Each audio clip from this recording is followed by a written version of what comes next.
This is Butter Smooth CRYPTO Podcash, and we'll be answering more questions with the Crypto King. From the previous episode, we had 5 questions. On this episode, we have another 5 questions.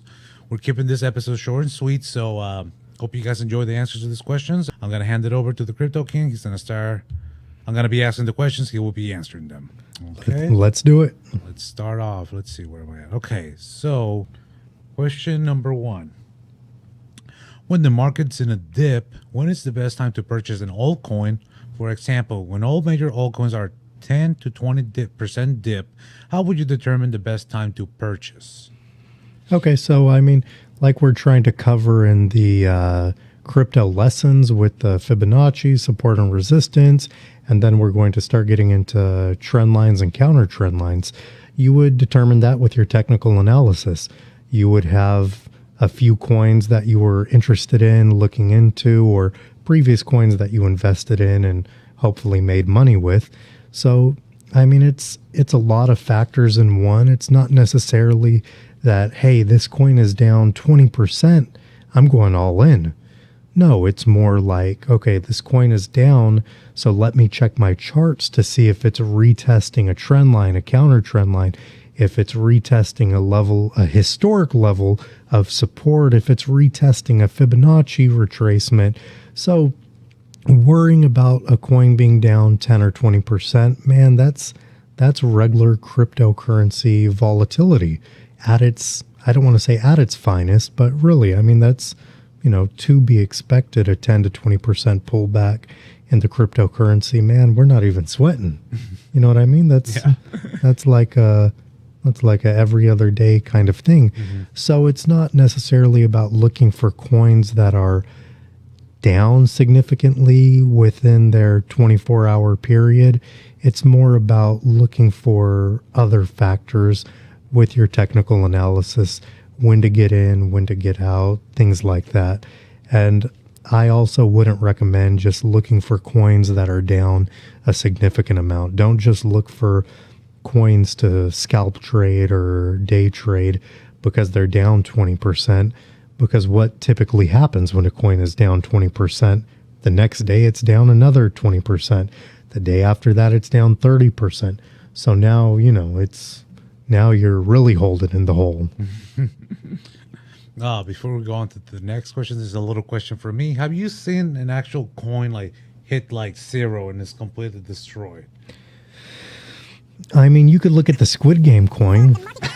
So, I think that was up 1,000,000% in a week. Damn. And then it has literally just dumped back down to worthless. Wow. That's what we would call an exit scam coin. And that's something we'll have to cover in another episode. Yeah, in a completely different episode. All right, yeah. Oh, wow. So, yeah, that coin. Right. They got pulled, right? That's what they did, right? They pulled the coin out of the exchange or something like that? Honestly, I'm not sure. I just know it pumped a significant amount and then it went pretty much to 0. Okay, yeah. So you watched that happen. We all watched that happen, I guess. Now, let's see. All right, so the next question. All right, question number 2. What factors make you decide when to go long and when to go short?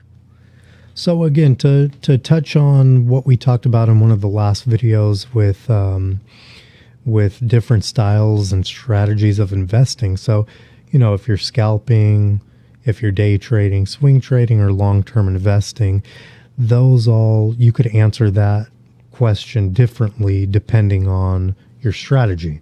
So if you're scalping, you're literally just going long, going short, going long, going short, going long, playing short, playing a really tight range. Mm-hmm. So you would, long the bottom of support, and then you would sell and then be short the top of that support box, which would be the resistant at that time, resistant level at that time. But really determining when to swing trade, long versus a short, would be, okay, right now we're at all-time highs. We're not necessarily struggling with all-time highs, but if we're still at these levels in a week or two, maybe towards the end of November, then maybe I would considering shorting the market really towards the top around the $66,000 level. But I don't expect us at the end of November to be around these levels. We're either going to be up towards the next fib level, which is around 89 to 90,000, or we're going to start coming back to Earth. What does coming back to Earth look like? Coming back to Earth currently would look like we're currently on the 4-hour time frame. So let's just zoom out and look down. Coming back down to Earth, I would see around this fib level around 45,000. Okay. But I mean, is that going to happen? I mean, obviously we're either going to go up in price or we're going to go down in price. Yeah. Cryptocurrency does not stay stagnant for a very long period of time. Awesome. All right. Question number 3. Do you ever immediately go short after closing a long position? If so, what factors make you decide it's worth the risk? Yeah. So It again, plays from that question. So right. We touched on that just a little bit, so we could go into it a little bit further. So if I'm scalping the market, the market's moving sideways for a significant amount of time, or I just want to get my feet wet and see if I could still scalp the market, because it's been a very long time since I've done that in general. So if I'm just, getting my feet wet, practicing some scalping movements or testing out a new strategy or anything like that, back testing a new strategy, scalping the market, I mean, you would just be going in and out of the market. You would be going long, then you would be going short, right after one another. Yeah. So it would be really until you're tired or till, your crypto scalping workday is over. Or if you reach that, that denomination, that number you were looking for the day, if it's $100, $1,000, $10,000, $100,000 for the day from scalp trading, I mean, that's really when you would stop. Okay. But I mean, it's to just go into it a little bit more, because that answer was similar to the last one. Have I personally went short after being long for a significant amount of time? I have, but that was in my earlier days of trading, being a little bit more eager, wanting to time the market perfectly, thinking I'm timing the market perfectly just to be humbled. Just to have the market humble me. Yeah. It's like if I would have just sat on my hands for 15 minutes, if we're talking about scalp trading, man, maybe I would have been up, 15% with some 5x leverage, but now I'm getting liquidated. Oof. Yeah. So, I mean, it's all preference. You want to practice discipline. And also, before we go on, we're probably going to have another lesson on leverage and shorting and all those things, because I think those are very new terms for people that are just getting into the market. Right. And we need to get in a little more depth in those. Exactly. We could give definitions and examples of what it is. I don't really want to cover it because I don't want people to get liquidated. Preserve your capital. Okay, I see what you're saying. Yeah, because it's going to make you want to go do it. No. I mean, it's going to, I don't want to fuel somebody into going into leverage trading when they're new to the market and don't know what they're doing. Yeah, because from what I learned about leverage trading, I know very little, but it seems like that's people. When people find out about it, they just jump into it. Right, exactly. And you want your money to work for you, and that's not really going to happen with leverage trading until you know what you're doing. So, first starting out, you would want to start with long-term investing. Then from there, after you learn about technical analysis, watch some of these videos, subscribe to Butter Smooth Media, you would go into learning about swing trading. From swing trading, you would learn more about your technical analysis, not using lagging indicators. And then you would get into day trading, and then down to scalping, and then you could get into leverage trading. Yeah, it's going to be in levels. Exactly. We're going through all of them. Okay, let's see. Next questions. That was question number 3. Question 4. Let's see. How do you determine that a financial instrument is in the phase of price discovery? Is it because it doesn't have enough chart history to determine support and resistance, or is it something else? Okay, so I mean, price discovery it's just in the word discovery. So it's when coin, crypto, any asset class in general, when it breaks its all-time high, its previous all-time high, and it gets above that, it's in price discovery. Okay. Regardless of its previous high was $1. Once it gets over $1, when it's $1.01, it's in price discovery mode. So you would just watch the market and, see, is it going to go to $1.25, $1.50, $2, $3, $5, whatever it may be. Something I will say from being in the market, crypto market specifically, for a long period of time, man, these coins, when they go into price discovery mode, they love even numbers. So if a coin broke out and its previous all-time high was $1, I would look for $2. Okay. If it breaks $2, I would look for $3. Just use, as this example, use Cardano, ADA as an example. Oh, awesome. Yeah. Yeah. Good information right there, guys. Okay, take it all in. Let's see, next question. So that was 4. Question number 5, right? Yeah, question number 5. All right. What exchanges do you use and why? So I know Jonathan uses the location tag on YouTube here. So we're obviously in California. So, my favorite exchanges would be Coinbase, Coinbase Pro, and Kraken. So reasons why I love Coinbase and Coinbase Pro is, man, they're secured, they're protected, they're insured, they've been around for a very long time. So, you have the safe feeling. You feel safe. You know that your money's safe with them, or your crypto is safe with them. And they're tried and true. They have a great track record. Along with Kraken, I know Kraken is Canadian based in Canada, just like the Trailer Park Boys. But Kraken's a good one because we could use 5x leverage living in the United States.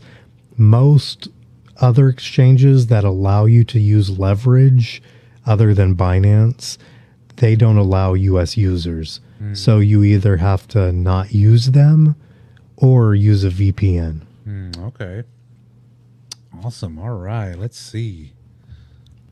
I do think Coinbase Pro and Coinbase could use some updates. Mostly Coinbase Pro, because Coinbase has a lot of more features than Coinbase Pro.